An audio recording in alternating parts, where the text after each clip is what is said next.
Hello बंधुगण, मो नाम बनिता एवं मो बाहाघरकु एबे मात्र 3 मास होइथिला। किंतु एही 3 मास मध्यरे मु मो बाहाघरर एमिति एक सत्यता देखिली जहार मु केबे कल्पना भी करि नथिली। आरंभरु सबु किछि बहुत भल लागुथिला, नुआ घर, नुआ लोक, नुआ जीवन। किंतु धीरे धीरे मते अनुभव हेला जे एही घरे किछि तो एमिति अछि जहा आदौ साधारण नुहे। मो स्वामी अजय बहुत भल मनिष थिले। से मते भल भी पाउथिले, किंतु तांकर गोटिए अभ्यास मते भितरे भितरे अशांत करुथिला। से सबु छोटरु छोट कथा पाई निज बड़ भाईंकठारु अनुमति नेउथिले।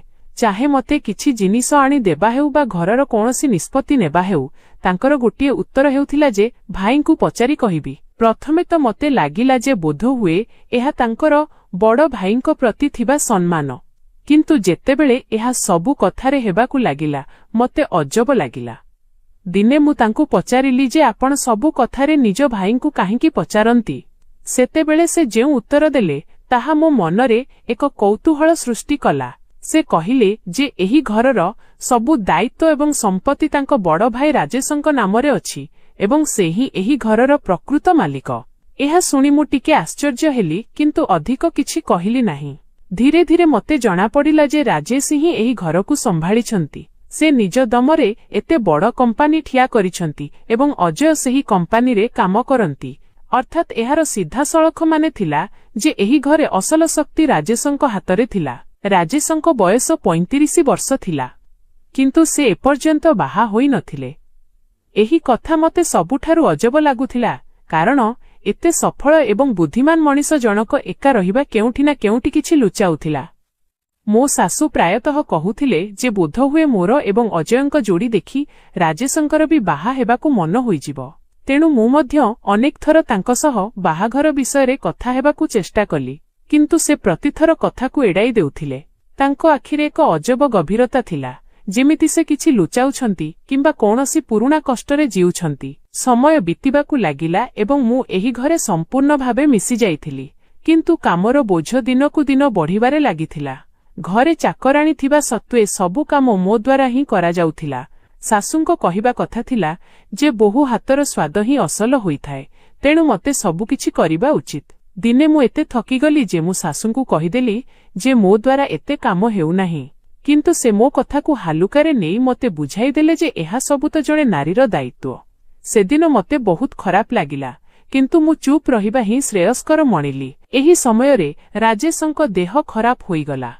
प्रथमे तो सामान्य ज्वर थिला, किंतु धीरे धीरे अवस्था बिगिड़िबाकु लागिला एवं तांकु डाक्तरखानारे भर्ती करिबाकु पड़िला। 10 दिन पर्यंत डाक्तरखाना दौड़ी दौड़ी मु संपूर्ण थकी जाइथिली, तथापि मु तांको सेबारे कौनसी कमी रखि नथिली। जेतेबेले से घरकु फेरिले तांको अवस्था बहुत दुर्बल थिला। से निजे उठी मध्य पारु नथिले। सेही समयरे घरे सासु तो थिले, किंतु सबु काम मो उपरे थिला। अजय ऑफिस रे व्यस्त रहुथिले, तेणु दिन सारा राजेशंक देखाशुणा मु ही करुथिली। मु तांको औषध दिए, खाइबाकु दिए एवं प्रतिटी छोट आवश्यकतार ध्यान रखे। धीरे धीरे से मो सह कथाबार्ता करिबाकु लागिले। तांको स्वररे एबे आग भଳି सेही कठोरता नथिला। दिने जेतेबेले मु तांकु निज हातरे खाइबाकु खुआइली, से मो आडकु एमिति चाहिले जेमिति से किछि कहिबाकु चाहुछंती किंतु कहि पारु नाहंती। तांकर सेही दृष्टि मो मनरे एक आलोड़न सृष्टि कला। मु तुरंत आखि तळकु करिदेली एवं सेठारु चालीगली। किंतु सेदिन परे किछि बदली जाइथिला। से मो सह अधिक कथा हेबाकु लागिले एवं मोर प्रतिटी छोट कथा उपरे ध्यान देबाकु लागिले। दिने से हठात मते कहिले जे जदि तांकु जीवनरे केबे कोनोसी जिनिसर आवश्यकता अनुभव हुए तेबे मो भଳି जणे साथीर हेबो। तांकर एही कथा सुनी मु किछि समय पई चकित होइगली, किंतु मु एहाकु मजाक भाबी एड़ाई देली। किंतु मनर केउ कोणरे तांकर एही कथा रहि जाइथिला। एही समयरे दिने से मते कहिले जे जदि मते किछि दरकार तेबे मु तांकु मागी पारिबी। प्रथमे तो मु मना कली, किंतु परे मोर सेही साड़ी कथा मने पड़िला जहा मु बजाररे देखिथिली एवं अजय पैसा अभावरु नेबाकु मना करि देइथिले। मु साहस करी तांकु सेही कथा कहिदेली एवं से बिना कोनोसी द्विधारे निज कार्ड मते देइदेले। सेही समयरे मते खुशी भी लागिला एवं आश्चर्य मध्य। जेउ मनीष निज भाईंकु सबु कथा पचारंती सीए मते बिना प्रश्नरे एते सबु देउछंती। जेतेबेले मु साड़ी नै घरकु आसिली, अजय मध्य एही प्रश्न कले जे भाई हठात एते दयालु केमिति होइगले। ମୁଁ କଥାକୁ ଏଡ଼ାଇ ଦେଲି। କିନ୍ତୁ ଏବେ ମୋ ମନରେ ମଧ୍ୟ ପ୍ରଶ୍ନ ଉଠିବାକୁ ଲାଗିଲା ଯେ ଆଖିର ରାଜେଶଙ୍କ ମନରେ କଣ ଚାଲିଛି? କଣ ଏହା କେବଳ ମୋ ସେବାର ପ୍ରଭାବ ନା ଏହା ପଛରେ ଅନ୍ୟ କିଛି ଅଛି? କିଛି ଏମିତି ଯାହା ଏପର୍ଯ୍ୟନ୍ତ ସାମ୍ନାକୁ ଆସିନାହିଁ। ସେଦିନ ପରଠାରୁ ଘରର ପରିବେଶ ଉପରୁ ତ ସମ୍ପୂର୍ଣ୍ଣ ସାଧାରଣ ଦେଖାଯାଉଥିଲା, କିନ୍ତୁ ଭିତରେ ଭିତରେ ବହୁତ କିଛି ବଦଳି ସାରିଥିଲା। ରାଜେଶ ଏବେ ଆଗ ଭଳି ରହିନଥିଲେ। ତାଙ୍କ ନଜରରେ ଏକ ଅଜବ ଗଭୀରତା ଏବଂ ସ୍ଥିରତା ଆସିଯାଇଥିଲା, ଯେମିତି ସେ ସବୁବେଳେ କିଛି ଭାବୁଛନ୍ତି। ଏବଂ ଯେତେବେଳେ ବି ମୁଁ ତାଙ୍କ ସାମ୍ନାକୁ ଯାଉଥିଲି, ତାଙ୍କ ଆଖି କିଛି ସମୟ ପାଇଁ ମୋ ଉପରେ ଅଟକି ଯାଉଥିଲା, ଫଳରେ ସେ ତୁରନ୍ତ ନଜର ଫେରାଇ ନେଉଥିଲେ। କିନ୍ତୁ ସେହି କିଛି ମୁହୂର୍ତ୍ତ ମୋ ହୃଦୟର ସ୍ପନ୍ଦନ ବଢ଼ାଇବା ପାଇଁ ଯଥେଷ୍ଟ ଥିଲା। ମୁଁ ନିଜେ ବି ବୁଝିପାରୁନଥିଲି ଯେ ଏହା କେବଳ ମୋର ଭ୍ରମ ନା ସତରେ କିଛି ବଦଳୁଛି। ଅନ୍ୟପଟେ ଅଜୟ ନିଜ କାମରେ ଏତେ ବ୍ୟସ୍ତ ହୋଇଗଲେ ଯେ ତାଙ୍କୁ ଘରର ଏହି ଛୋଟମୋଟ କଥାର କୌଣସି ଅନ୍ଦାଜ ମଧ୍ୟ ନଥିଲା। ଦିନେ ସେ ମୋତେ କହିଲେ ଯେ କମ୍ପାନୀର ଏକ ଜରୁରୀ ମିଟିଂ ପାଇଁ ତାଙ୍କୁ 4 ଦିନ ପାଇଁ ଅନ୍ୟ ଏକ ସହରକୁ ଯିବାକୁ ହେବ। ଏହା ଶୁଣି ମୋତେ ଟିକେ ଅଜବ ଲାଗିଲା, କାରଣ ପ୍ରଥମ ଥର ପାଇଁ ମୁଁ ଏତେ ଦିନ ପର୍ଯ୍ୟନ୍ତ ଘରେ ତାଙ୍କ ବିନା ରହିବାକୁ ଯାଉଥିଲି। କିନ୍ତୁ ମୁଁ କିଛି କହିଲି ନାହିଁ। ପରଦିନ ସକାଳେ ଅଜୟ ଚାଲିଗଲେ ଏବଂ ଘରେ ଏକ ଅଜବ ନୀରବତା ଖେଳିଗଲା। ଶାଶୁ ମଧ୍ୟ ନିଜ କାମରେ ଲାଗି ରହୁଥିଲେ ଏବଂ ଅଧିକାଂଶ ସମୟ ବାହାରେ ବିତାଉଥିଲେ। ଅର୍ଥାତ୍ ଘରେ ବେଶୀ ସମୟ ମୁଁ ଏବଂ ରାଜେଶ ହିଁ ରହୁଥିଲୁ। ସେଦିନ ମଧ୍ୟାହ୍ନରେ ଯେତେବେଳେ ମୁଁ ଗାଧୋଇ ସାରି ବାହାରକୁ ଆସିଲି, ମୋ କେଶ ଓଦା ଥିଲା ଏବଂ ମୁଁ ଶୀଘ୍ର ଶୀଘ୍ର ସେଗୁଡ଼ିକୁ ଶୁଖାଉଥିଲି। ସେତିକିବେଳେ ହଠାତ୍ ପଛରୁ ଶବ୍ଦ ଆସିଲା, -ବନିତା। ମୁଁ ପଛକୁ ବୁଲି ଚାହିଁଲି ତ ରାଜେଶ ଦ୍ୱାର ପାଖରେ ଠିଆ ହୋଇଥିଲେ।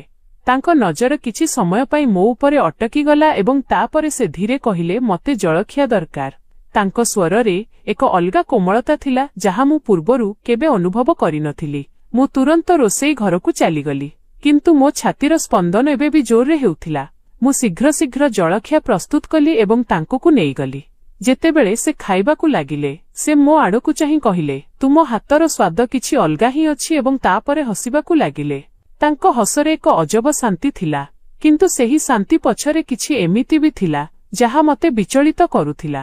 ସେଦିନ ପରଠାରୁ ସେ ଛୋଟ ଛୋଟ କଥାରେ ମୋର ପ୍ରଶଂସା କରିବାକୁ ଲାଗିଲେ।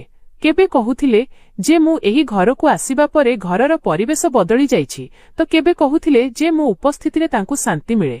ଏହା ସବୁ ଶୁଣି ମୋତେ ମଧ୍ୟ ଭଲ ଲାଗୁଥିଲା, କିନ୍ତୁ କେଉଁଠି ନା କେଉଁଠି ଏକ ଭୟ ମଧ୍ୟ ଥିଲା ଯେ ଏହା ସବୁ ଠିକ୍ ନୁହେଁ। ଏକ ସନ୍ଧ୍ୟାରେ ଯେତେବେଳେ ମୁଁ ତାଙ୍କୁ ଔଷଧ ଦେବାକୁ ଗଲି, ସେ ହଠାତ୍ ମୋ ହାତ ଧରି ପକାଇଲେ। ତାଙ୍କ ହାତ ଗରମ ଥିଲା ଏବଂ ଧରିବା ବହୁତ ଶକ୍ତ ଥିଲା। ସେ ଧୀରେ କହିଲେ, -ବନିତା, ତୁମେ ଜାଣିନାହୁଁ ତୁମେ ମୋ ପାଇଁ କଣ ମାନେ ରଖ। ତାଙ୍କର ଏହି ଅନ୍ଦାଜରେ ମୁଁ ସମ୍ପୂର୍ଣ୍ଣ ଭାବେ ଡରିଗଲି। ମୁଁ ତୁରନ୍ତ ମୋ ହାତ ଛଡ଼ାଇଲି ଏବଂ ପଛକୁ ହଟିଗଲି। କିନ୍ତୁ ସେ ମୋତେ ଚାହିଁ ରହିଥିଲେ। ତାଙ୍କ ଆଖିରେ ସେହି ନମ୍ରତା ନଥିଲା, ବରଂ ଏକ ବ୍ୟାକୁଳତା ଥିଲା, ଯେମିତି ସେ ନିଜେ ନିଜ ଭାବନା ସହିତ ଲଢ଼ୁଛନ୍ତି। ମୁଁ କିଛି ନ କହି ସେଠାରୁ ବାହାରକୁ ଆସିଗଲି। ସେହି ରାତିରେ ମୁଁ ବହୁତ ସମୟ ପର୍ଯ୍ୟନ୍ତ ଶୋଇପାରିଲି ନାହିଁ। ମୋ ମୁଣ୍ଡରେ ବାରମ୍ବାର ସେହି ମୁହୂର୍ତ୍ତ ଘୂରି ବୁଲୁଥିଲା ଏବଂ ମୁଁ ନିଜକୁ ନିଜେ ପ୍ରଶ୍ନ କରୁଥିଲି ଯେ କଣ ଏହା ସତରେ ଘଟୁଛି ନା ମୁଁ ବେଶୀ ଭାବୁଛି। ପରଦିନ ମୁଁ ନିଷ୍ପତ୍ତି ନେଲି ଯେ ମୁଁ ତାଙ୍କଠାରୁ ଟିକେ ଦୂରତା ରଖିବି। କିନ୍ତୁ ଏହା ଏତେ ସହଜ ନଥିଲା, କାରଣ ଘରେ ତାଙ୍କ ସହ ଏକୁଟିଆ ସମୟ ବିତାଇବା ପ୍ରାୟ ନିଶ୍ଚିତ ଥିଲା। ଦିନେ ସେ ନିଜେ ହିଁ ମୋତେ କ୍ଷମା ମାଗିଲେ ଏବଂ କହିଲେ ଯେ ସେ ନିଜର ସୀମା ଭୁଲି ଯାଇଥିଲେ ଏବଂ ଏମିତି ପୁଣି ଥରେ ହେବ ନାହିଁ। ତାଙ୍କ କଥା ଶୁଣି ମୋତେ ଟିକେ ଆଶ୍ୱସ୍ତି ମିଳିଲା, କିନ୍ତୁ ତାଙ୍କ ମୁହଁରେ ଯେଉଁ ଅନୁତାପ ଥିଲା ତାହା ସତ ଲାଗୁଥିଲା। ମୁଁ ମଧ୍ୟ କଥାକୁ ସେଇଠି ଶେଷ କରିଦେଲି, କିନ୍ତୁ ହୃଦୟରେ ଯେଉଁ ହଲଚଲ ଥିଲା ତାହା ଶେଷ ହୋଇନଥିଲା। ସମୟ ଧୀରେ ଧୀରେ ବିତୁଥିଲା ଏବଂ ଆମ ଭିତରେ ଏକ ଅଜବ ସମ୍ପର୍କ ଗଢ଼ି ଉଠୁଥିଲା, ଯେଉଁଥିରେ ନା କୌଣସି ନାମ ଥିଲା ନା କୌଣସି ଲକ୍ଷ୍ୟ। ଆମେ ଦୁହେଁ ଦୁହିଁଙ୍କଠାରୁ ଦୂରେଇ ରହିପାରୁନଥିଲୁ କି ପାଖକୁ ଆସିବାକୁ ମଧ୍ୟ ଡରୁଥିଲୁ। ଏହି ସମୟରେ ଏକ ରାତିରେ ଯେତେବେଳେ ମୁଁ ତାଙ୍କୁ କ୍ଷୀର ଦେବାକୁ ଗଲି, ସେ ମୋତେ କହିଲେ ଯେ ଯେତେବେଳେ ସେ ମୋତେ ଅଜୟଙ୍କ ସହ ଦେଖନ୍ତି, ତେବେ ତାଙ୍କୁ ଅଜବ ଲାଗେ, ଯେମିତି ତାଙ୍କ ଭିତରେ କିଛି ଭାଙ୍ଗିଯାଏ। ତାଙ୍କର ଏହି କଥା ଶୁଣି ମୁଁ କିଛି ସମୟ ପାଇଁ ଚୁପ୍ ରହିଗଲି, କାରଣ ଏବେ ଏହା ସ୍ପଷ୍ଟ ଥିଲା ଯେ ସେ ନିଜର ଭାବନା ଲୁଚାଇ ପାରୁନଥିଲେ। କିନ୍ତୁ ମୁଁ କିଛି କହିବା ପୂର୍ବରୁ ସେ ନିଜେ ହିଁ କଥା ବଦଳାଇ ଦେଲେ ଏବଂ ମୋତେ ଯିବା ପାଇଁ କହିଲେ। ସେହି ରାତି ପରେ 2 ଦିନ ପର୍ଯ୍ୟନ୍ତ ସେ ମୋ ସହ କୌଣସି କଥା ହେଲେ ନାହିଁ କି ମୋ ଆଡ଼କୁ ଚାହିଁଲେ ନାହିଁ। ତାଙ୍କର ଏହି ଦୂରତା ମୋତେ ଆହୁରି ବେଶୀ ବ୍ୟତିବ୍ୟସ୍ତ କରୁଥିଲା। ମୁଁ ବୁଝିପାରୁନଥିଲି ଯେ ମୁଁ କାହିଁକି ତାଙ୍କ କଥାକୁ ଏତେ ଭାବୁଛି। କଣ ଏହା କେବଳ ମାନବିକତା ନା ଅନ୍ୟ କିଛି ଯାହା ମୋ ଭିତରେ ମଧ୍ୟ ସ୍ଥାନ ତିଆରି କରୁଛି? ତୃତୀୟ ଦିନ ସେ ହଠାତ୍ ମୋତେ ଏକ ଚେକ୍ ଦେଲେ ଏବଂ କହିଲେ ଯେ ଯଦି ମୋତେ କୌଣସି ଜିନିଷର ଆବଶ୍ୟକତା ଥାଏ ତେବେ ମୁଁ ବିନା କୌଣସି ଚିନ୍ତାରେ ତାଙ୍କୁ କହିପାରିବି। ତାଙ୍କର ଏହି କଥା ଶୁଣି ମୋତେ ଏକ ଅଜବ ଅନୁଭବ ହେଲା, ଯେମିତି ସେ ନିଜର ଭାବନାକୁ ଟଙ୍କା ପଛରେ ଲୁଚାଇବାକୁ ଚେଷ୍ଟା କରୁଛନ୍ତି। ମୁଁ ସେହି ଚେକ୍ ନେଇଗଲି, କିନ୍ତୁ ମନରେ ଏକ ବୋଝ ଅନୁଭବ ହେବାକୁ ଲାଗିଲା ଏବଂ ସେହିଦିନ ସନ୍ଧ୍ୟାରେ ଅଜୟଙ୍କ ଫୋନ୍ ଆସିଲା। ସେ କହିଲେ ଯେ ସେ ପରଦିନ ଫେରୁଛନ୍ତି। ଏହା ଶୁଣି ମୋତେ ଆଶ୍ୱସ୍ତି ବି ମିଳିଲା ଏବଂ ଏକ ଅଜବ ଭୟ ବି ହେଲା, କାରଣ ମୋତେ ଲାଗୁଥିଲା ଯେ କିଛି ଏମିତି ଅଛି ଯାହା ଏବେ ଲୁଚି ରହିବ ନାହିଁ ଏବଂ ସତ୍ୟ ସାମ୍ନାକୁ ଆସିପାରେ। ପରଦିନ ସକାଳେ ଘରର ପରିବେଶ ପୁଣି ସାଧାରଣ ହୋଇଗଲା। ଅଜୟ ଫେରିଆସିଲେ ଏବଂ ସବୁକିଛି ଆଗ ଭଳି ଲାଗିବାକୁ ଲାଗିଲା। କିନ୍ତୁ ଏବେ କିଛି ବି ପୂର୍ବ ଭଳି ନଥିଲା, କାରଣ ଯେଉଁ ପରିବର୍ତ୍ତନ ଆସିସାରିଥିଲା ଭିତରେ ଭିତରେ ସବୁକିଛି ବଦଳି ସାରିଥିଲା ଏବଂ ମୁଁ ଜାଣିନଥିଲି ଯେ ଏହି କାହାଣୀ ଏବେ କେଉଁ ମୋଡ଼କୁ ଯିବାକୁ ଲାଗିଛି। ଅଜୟ ଫେରିବା ପରେ ଘରର ପରିବେଶ ଉପରୁ ପୂରା ସାଧାରଣ ଦେଖାଯାଉଥିଲା, କିନ୍ତୁ ମୋ ହୃଦୟ ଭିତରେ ଯେଉଁ ହଲଚଲ ଥିଲା ତାହା ଏବେ ବି ଶାନ୍ତ ହୋଇନଥିଲା। ମୁଁ ନିଜକୁ ବାରମ୍ବାର ବୁଝାଇବାକୁ ଚେଷ୍ଟା କରୁଥିଲି ଯେ ଯାହା କିଛି ବି ହେଲା ତାହା କେବଳ ଏକ ଭୁଲ ବୁଝାମଣା ଥିଲା ଏବଂ ମୋତେ ସବୁକିଛି ଭୁଲି ନିଜ ବାହାଘର ଉପରେ ଧ୍ୟାନ ଦେବା ଉଚିତ। କିନ୍ତୁ ପ୍ରତିଥର ଯେତେବେଳେ ବି ମୋ ନଜର ରାଜେଶଙ୍କ ସହ ମିଶୁଥିଲା ମୋତେ ତାଙ୍କ ଭିତରେ କିଛି ଭାଙ୍ଗି ଯାଇଥିବା ପରି ଅନୁଭବ ହେଉଥିଲା, ଯେମିତି ସେ ନିଜକୁ ମୋଠାରୁ ଦୂରେଇ ରଖିବାକୁ ଚେଷ୍ଟା କରୁଛନ୍ତି ଏବଂ ଏହି ଦୂରତା ହିଁ ମୋତେ ଆହୁରି ବେଶୀ ବ୍ୟତିବ୍ୟସ୍ତ କରୁଥିଲା। ଅଜୟଙ୍କୁ ଏହିସବୁ କଥାର କୌଣସି ଅନ୍ଦାଜ ମଧ୍ୟ ନଥିଲା। ସେ ନିଜ କାମ ଏବଂ ନିଜ ସ୍ୱପ୍ନରେ ଏତେ ହଜି ଯାଇଥିଲେ ଯେ ତାଙ୍କୁ ମୋ ମୁହଁରେ ଚାଲିଥିବା ଅଶାନ୍ତି ମଧ୍ୟ ଦେଖାଯାଉନଥିଲା। ଏକ ରାତିରେ ଯେତେବେଳେ ଆମେ ଦୁହେଁରେ ବସିଥିଲୁ, ସେ ହଠାତ୍ ମୋତେ କହିଲେ ଯେ ତାଙ୍କୁ ଗାଡ଼ି କିଣିବାକୁ ଅଛି ଏବଂ ଏଥିପାଇଁ ତାଙ୍କୁ ପଇସା ଦରକାର। ମୁଁ ତାଙ୍କୁ ପଚାରିଲି ଯେ ଯେତେବେଳେ ତାଙ୍କ ପାଖରେ ପୂର୍ବରୁ ହିଁ ଭଲ ଚାକିରି ଅଛି ତେବେ ହଠାତ୍ ପଇସା କାହିଁକି ଦରକାର ପଡ଼ିଲା। ସେତେବେଳେ ସେ ଧୀରେ କହିଲେ ଯେ ସେ ନିଜ ଭାଇଙ୍କୁ ସିଧାସଳଖ ପଇସା ମାଗିବାକୁ ଚାହୁଁନାହାନ୍ତି, କାରଣ ରାଜେଶ ସବୁ ଖର୍ଚ୍ଚର ହିସାବ ରଖନ୍ତି। ତେଣୁ ଯଦି ମୁଁ ତାଙ୍କୁ କହେ ତେବେ ବୋଧହୁଏ ସେ ମନା କରିବେ ନାହିଁ। ତାଙ୍କର ଏହି କଥା ଶୁଣି ମୁଁ କିଛି ସମୟ ପାଇଁ ଚୁପ୍ ରହିଗଲି, କାରଣ ଏବେ ମୋତେ ବୁଝାପଡୁଥିଲା ଯେ ଅଜୟଙ୍କୁ ଆମ ଭିତରର ସେହି ଅଜବ ନିକଟତରତାର ଅନୁଭବ ତ ଅଛି, କିନ୍ତୁ ସେ ତାହାକୁ ନିଜ ଫାଇଦା ପାଇଁ ବ୍ୟବହାର କରିବାକୁ ଚାହୁଁଛନ୍ତି। ଏହା ଭାବି ମୋତେ ଭିତରେ ଭିତରେ ଏକ ଧକ୍କା ଲାଗିଲା, କିନ୍ତୁ ମୁଁ କିଛି କହିଲି ନାହିଁ। ପରଦିନ ସୁଯୋଗ ଦେଖି ମୁଁ ରାଜେଶଙ୍କ ସହ କଥା ହେଲି ଏବଂ ତାଙ୍କୁ ପଇସା କଥା କହିଲି। ସେ ବିନା କୌଣସି ପ୍ରଶ୍ନରେ ମୋତେ ଏକ ବଡ଼ ଅଙ୍କର ଚେକ୍ ଦେଇଦେଲେ। ତାଙ୍କ ଆଖିରେ ସେହି ସମୟରେ ଏକ ଅଜବ ନୀରବତା ଥିଲା, ଯେମିତି ସେ କିଛି କହିବାକୁ ଚାହୁଁଛନ୍ତି କିନ୍ତୁ ନିଜକୁ ରୋକି ପାରୁନାହାନ୍ତି। ମୁଁ ଚେକ୍ ନେଲି ଏବଂ ବିନା କିଛି କହି ସେଠାରୁ ଚାଲିଗଲି। ଯେତେବେଳେ ମୁଁ ଚେକ୍ ଅଜୟଙ୍କୁ ଦେଲି ସେ ବହୁତ ଖୁସି ହୋଇଗଲେ, କିନ୍ତୁ ତାଙ୍କ ମୁହଁରେ ସନ୍ଦେହ ମଧ୍ୟ ସ୍ପଷ୍ଟ ଦେଖାଯାଉଥିଲା। ସେ ମୋତେ ପଚାରିଲେ ଯେ ରାଜେଶ ଏତେ ସହଜରେ ପଇସା କେମିତି ଦେଇଦେଲେ, କାରଣ ସେ ତ ତାଙ୍କଠାରୁ ଟଙ୍କାଟିଏର ବି ହିସାବ ନିଅନ୍ତି। ମୁଁ କଥାକୁ ଏଡ଼ାଇ ଦେଲି, କିନ୍ତୁ ଏବେ ମୋତେ ସ୍ପଷ୍ଟ ଦେଖାଯାଉଥିଲା ଯେ ଏହି ମାମଲା କେବଳ ପଇସାର ନୁହେଁ ବରଂ ଭରସାର, ଏବଂ ସେହି ଭରସା କେଉଁଠି ନା କେଉଁଠି ଭାଙ୍ଗିବା ଅବସ୍ଥାରେ ଅଛି। ସେହି ରାତିରେ ମୁଁ ରାଜେଶଙ୍କୁ ହଳଦୀ ମିଶା କ୍ଷୀର ଦେବାକୁ ତାଙ୍କକୁ ଗଲି। ସେ ମୋତେ ଦେଖି ଏକ ହାଲୁକା ହସ ଦେଲେ, କିନ୍ତୁ ସେହି ହସରେ ପୂର୍ବ ଭଳି ଉଷ୍ମତା ନଥିଲା। ସେ କ୍ଷୀର ନେଲେ, କିଛି ସମୟ ଚୁପ୍ ରହିଲେ, ପୁଣି ହଠାତ୍ କହିଲେ, ବନିତା କ'ଣ କେବେ ତୁମକୁ ଏମିତି ଲାଗେ ଯେ ମଣିଷ ନିଜ ଜୀବନରେ କିଛି ନିଷ୍ପତ୍ତି ବହୁତ ବିଳମ୍ବରେ ନିଏ ଏବଂ ପରେ ଚାହିଁଲେ ବି ସେଗୁଡ଼ିକୁ ବଦଳାଇ ପାରେ ନାହିଁ? ତାଙ୍କ କଥା ଶୁଣି ମୁଁ ବୁଝିଗଲି ଯେ ସେ ନିଜ ଅତୀତ ବିଷୟରେ କଥା ହେଉଛନ୍ତି। ମୁଁ ଧୀରେ କହିଲି ଯେ ପ୍ରତିଟି ମଣିଷକୁ ଦ୍ୱିତୀୟ ସୁଯୋଗ ମିଳିବା ଉଚିତ ବା ସାହସ କରିବାକୁ ପଡ଼େ। ମୋ କଥା ଶୁଣି ସେ ମୋ ଆଡ଼କୁ ଚାହିଁଲେ। ତାଙ୍କ ଆଖିରେ ଏକ ଚମକ ଆସିଲା, କିନ୍ତୁ ପର ମୁହୂର୍ତ୍ତରେ ସେ ନଜର ତଳକୁ କରି କହିଲେ, କିଛି ସୁଯୋଗ ପୁଣି ଥରେ ଆସେନି ବନିତା, ଆଉ କିଛି ସମ୍ପର୍କ କେବଳ ଦୂରରୁ ହିଁ ଭଲ ଲାଗେ। ତାଙ୍କର ଏହି କଥା ମୋ ହୃଦୟକୁ ଛୁଇଁଗଲା ଏବଂ ମୋତେ ପ୍ରଥମ ଥର ପାଇଁ ଅନୁଭବ ହେଲା ଯେ ତାଙ୍କ ଭିତରେ କେତେ କଷ୍ଟ ଲୁଚି ରହିଛି। ସେହି ସମୟରେ ମୁଁ ସ୍ଥିର କଲି ଯେ ମୁଁ ତାଙ୍କୁ ଏହି କଷ୍ଟରୁ ବାହାର କରିବି, ଚାହେଁ ଏଥିପାଇଁ ମୋତେ ଯାହାବି କରିବାକୁ ପଡ଼ୁ। ପରଦିନ ମୁଁ ଏକ ନୂଆ ପଦକ୍ଷେପ ନେଲି। ମୁଁ ତାଙ୍କ ପାଇଁ ବାହାଘର ପ୍ରସ୍ତାବ ଖୋଜିବା ଆରମ୍ଭ କଲି।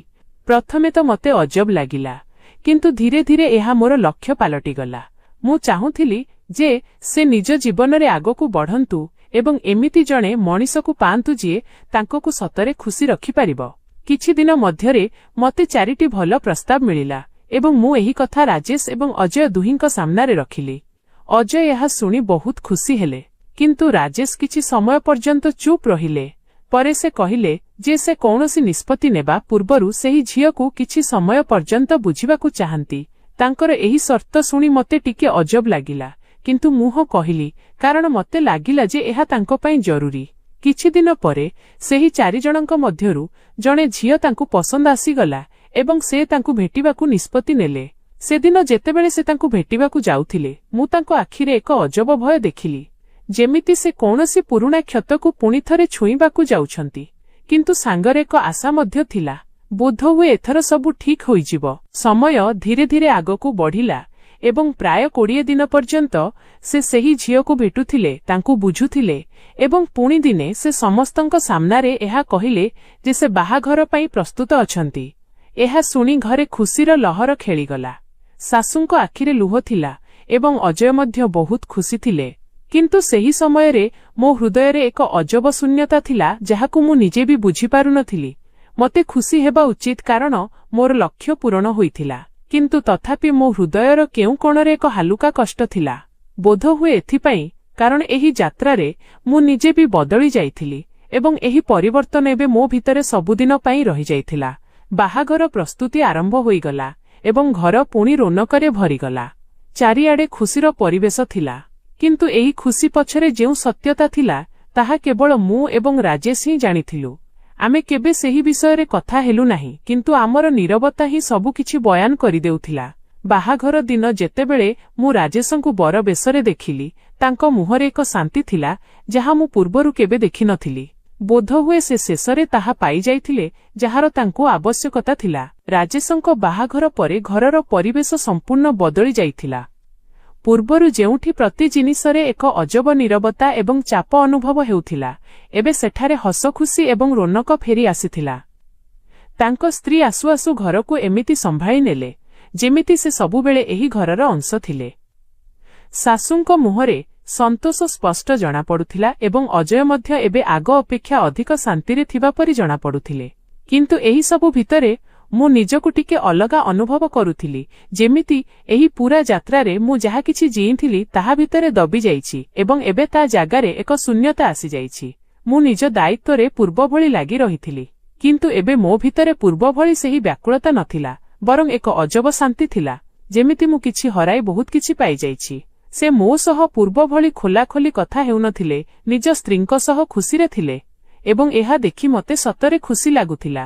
କିନ୍ତୁ କେବେ କେବେ ତାଙ୍କ ନଜର ମୋ ସହ ମିଶିଗଲେ ସେଥିରେ ଏକ ହାଲୁକା ସଂକୋଚ ଏବଂ ଏକ ଅକୁହା କଥା ନିଶ୍ଚିତ ରହୁଥିଲା, ଯାହାକୁ ଆମେ ଦୁହେଁ ହିଁ ବୁଝୁଥିଲୁ, କିନ୍ତୁ କେବେ କହିପାରିଲୁ ନାହିଁ। ଦିନେ ସନ୍ଧ୍ୟାରେ ଯେତେବେଳେ ଘରର ସବୁ ଲୋକ ଛାତ ଉପରେ ବସିଥିଲେ ଏବଂ ଥଣ୍ଡା ପବନ ବହୁଥିଲା, ସେତେବେଳେ ଶାଶୁ ହସି ହସି କହିଲେ ଯେ ଏବେ ଏହି ଘରର ସବୁ ଦାୟିତ୍ୱ ଧୀରେ ଧୀରେ ନୂଆ ବୋହୂକୁ ଦେଇ ଦିଆଯିବ। ଏହା ଶୁଣି ସମସ୍ତେ ହସିଦେଲେ, କିନ୍ତୁ ମୋତେ ହଠାତ୍ ସେହିଦିନ କଥା ମନେ ପଡ଼ିଗଲା, ଯେତେବେଳେ ମୁଁ ଏହି ଘରକୁ ନୂଆ ହୋଇ ଆସିଥିଲି ଏବଂ ସବୁ ଦାୟିତ୍ୱ ମୋ କାନ୍ଧରେ ଲଦି ଦିଆଯାଇଥିଲା। ସେହି ସମୟରେ ମୋତେ ଏହା ସବୁ ବୋଝ ଲାଗୁଥିଲା, କିନ୍ତୁ ଆଜି ସେହି ଦାୟିତ୍ୱ ମୋତେ ଆପଣାପଣର ଅନୁଭବ ଦେଉଥିଲା। ସମୟ ସତରେ ମଣିଷକୁ ବଦଳାଇ ଦିଏ। ସେହି ରାତିରେ ଯେତେବେଳେ ମୁଁ ମୋର ଏକୁଟିଆ ବସିଥିଲି, ତେବେ ମୋ ମନରେ ଗତ କିଛି ମାସର ସବୁ କଥା ଗୋଟି ଗୋଟି ହୋଇ ସାମ୍ନାକୁ ଆସିବାକୁ ଲାଗିଲା। ରାଜେଶଙ୍କ ଅସୁସ୍ଥତା, ତାଙ୍କର ନଜର, ତାଙ୍କର କଥା, ଅଜୟଙ୍କ ସନ୍ଦେହ ଏବଂ ପୁଣି ସେହି ରାତି ଯେତେବେଳେ ସବୁକିଛି ସମ୍ଭାଳି ନିଆଯାଇଥିଲା। ଯଦି ସେହି ରାତିରେ ସତ୍ୟ ସାମ୍ନାକୁ ଆସିନଥାନ୍ତା, ତେବେ ବୋଧହୁଏ ଆଜି ସବୁକିଛି ଅଲଗା ହୋଇଥାନ୍ତା। ଏହା ଭାବି ମୋ ଦେହ ଶିହରି ଉଠିଲା, କିନ୍ତୁ ପର ମୁହୂର୍ତ୍ତରେ ମୁଁ ନିଜକୁ ସମ୍ଭାଳି ନେଲି, କାରଣ ଏବେ ସବୁକିଛି ଠିକ୍ ଥିଲା ଏବଂ ଏହା ହିଁ ସବୁଠାରୁ ଜରୁରୀ ଥିଲା। ପରଦିନ ସକାଳେ ମୁଁ କାମ କରୁଥିଲି, ସେତିକିବେଳେ ରାଜେଶ ସେଠାକୁ ଆସିଲେ ଏବଂ କିଛି ସମୟ ଚୁପ୍ ହୋଇ ଠିଆ ହେଲେ। ପରେ ଧୀରେ କହିଲେ, ବନିତା, ମୋତେ ତୁମକୁ ଗୋଟିଏ କଥା କହିବାର ଅଛି। ତାଙ୍କ ସ୍ୱରରେ ସେହି ପୁରୁଣା ଗାମ୍ଭୀର୍ଯ୍ୟ ଥିଲା, କିନ୍ତୁ ଏବେ ସେଥିରେ ଏକ ଶାନ୍ତି ମଧ୍ୟ ଥିଲା। ମୁଁ ତାଙ୍କ ଆଡ଼କୁ ଚାହିଁଲି ଏବଂ ଚୁପଚାପ ଶୁଣିବାକୁ ଲାଗିଲି। ସେ କହିଲେ, ଯାହା କିଛି ବି ହେଲା ସେଥିପାଇଁ ମୁଁ ତୁମକୁ ଧନ୍ୟବାଦ ଦେବାକୁ ଚାହୁଁଛି। ଯଦି ତୁମେ ନଥାନ୍ତ ତେବେ ବୋଧହୁଏ ମୁଁ ଆଜି ବି ନିଜ ଅତୀତରେ ହିଁ ଛନ୍ଦି ହୋଇ ରହିଥାନ୍ତି ଏବଂ କେବେ ଆଗକୁ ବଢ଼ିବାକୁ ସାହସ କରିପାରିନଥାନ୍ତି। ତାଙ୍କ କଥା ଶୁଣି ମୋ ମୁହଁରେ ଏକ ଶାନ୍ତି ଆସିଗଲା ଏବଂ ମୁଁ କହିଲି, ଏହା ସବୁ ଆପଣଙ୍କ ସାହସ ଥିଲା। ମୁଁ ତ କେବଳ ଆପଣଙ୍କୁ ବାଟ ଦେଖାଇବାକୁ ଚେଷ୍ଟା କରିଥିଲି। ସେ ମୁଣ୍ଡ ହଲାଇଲେ ଏବଂ କହିଲେ, ନାଇଁ ବନିତା, କେବେ କେବେ କାହାକୁ କେବଳ ବାଟ ଦେଖାଇବା ହିଁ ସବୁଠାରୁ ବଡ଼ ସାହାଯ୍ୟ ହୋଇଥାଏ ଏବଂ ତୁମେ ସେଇଆ ହିଁ କଲ। पुणी किछि मुहूर्त पई दुहिंक मध्यरे नीरवता खेळीगला किंतु एही नीरवता एबे भारी नथिला बरं शांति देबा भଳି थिला जेमिति दुई जण मनीष बिना किछि कहि सबु किछि बुझुछंती। सेही समयरे तांक स्त्री को आसीगले एवं माहौल पुणी साधारण होईगला। राजेश हसी हसी तांकु किछि कहिले एवं सेठारु चालीगले। मु मध्य निज कामरे निजकु व्यस्त करिदेली किंतु हृदय भितरे एक अजब शांति आउ खुशी थिला जेमिति कौनसी अधूरा कहानी एबे सठिक अंजामरे पहुंचिछि। सेही संध्यारे अजय ऑफिसरु फेरिले तो से मते एक छोट गिफ्ट देले। मु आश्चर्य होई पचारिली एहा केउथि पई तो से हसी हसी कहिले एमिति ही तुम पई। मु गिफ्ट खोलिली तो सेथिरे एक सुंदर साड़ी थिला ठीक सेमिति जेमिति मु पूर्वरु देखिथिली एवं जहा मते बहुत पसंद आसीथिला। मो आखिरे एक चमक आसीगला। मु तांकु कहिली आपणंकु केमिति जणा पडिला जे मते एहा पसंद। से हसी हसी कहिले स्वामी तुमर एतिकी तो जानिछि। तांको कथा सुनी मो हृदयरे एक शांति खेळीगला। बोध हुए एबे आम संपर्करे मध्य सेही बुझामणा आसुथिला जहा पूर्वरु केउठी हजि जाइथिला। सेही रातिरे जेतेबेले आमे दुहे सांग होई बसिथिलु से हठात मो हाथ धरी कहिले माइनस बनिता मते क्षमा करि दियो। मु तुम उपरे संदेह कली एवं तुमको भूल बुझिली। मु सेतेबेले निजकु बहुत छोट अनुभव करुथिली किंतु तुमे जेउ भଳି सबु संभाळिलो सेथिपई मते तुम उपरे गर्व अछि। तांको कथा सुनी मो आखि ओदा होईगला किंतु एथर लुह दुखर नथिला बरं खुशीर थिला। मु तांको हातकु जोररे धरिली एवं कहिली एबे सबु ठीक अछि एवं एहा ही सबुठारु जरूरी। सेही रातिरे प्रथम थर मते लागिला जे मो बाहाघर एबे सतरे पूरा होईछि कारण एबे सेथिरे केवल साथ नुहे बरं बुझामणा एवं भरोसा मध्य सामिल होईछि एवं बोध हुए एहा ही कौनसी संपर्कर सबुठारु बड़ शक्ति होइथाए। समय सहित सबुकिछि बदलिगला। घरे एबे शांति थिला। राजेश निज नुआ जीवनरे खुशी थिले एवं अजय मध्य निज निष्पत्ति निजे नेबा आरंभ करि देइथिले एवं एबे आम संपर्करे भरोसा पूर्व अपेक्षा अधिक मजबूत होई सारिथिला। दिने सासु मध्य मोर प्रशंसा कले एवं स्वीकार कले जे मु एही घरकु जोड़िबारे मुख्य भूमिका ग्रहण करिछि। सेही मुहूर्तरे मते अनुभव हेला जे मोर परिश्रम सतरे रंग आनिछि। राजेश मध्य निज अतीतकु छाड़ी आगकु बढ़िबाकु निष्पत्ति नेई सारिथिले एवं एबे संपूर्ण भावे निज नुआ जीवनरे खुशी थिले। अजय मते कहिले जे जदि मु तांको जीवनकु आसी नथांती तेबे से केबे निज उपरे भरोसा करिबा सिखि पारि नथांते। तांकर एही कथा सुनी मते बहुत शांति मिलिला। सेही रातिरे मु अनुभव कली जे संपर्क सेतिकी बेले मजबूत हुए जेतेबेले सेथिरे सत्यता एवं विश्वास थाए एवं एहा ही आमो कहानीर शेष थिला। बंधुगण आपणंकु आमो कहानी केमिति लागिला दयाकरी आमको कमेंट करी निश्चय जणांतु।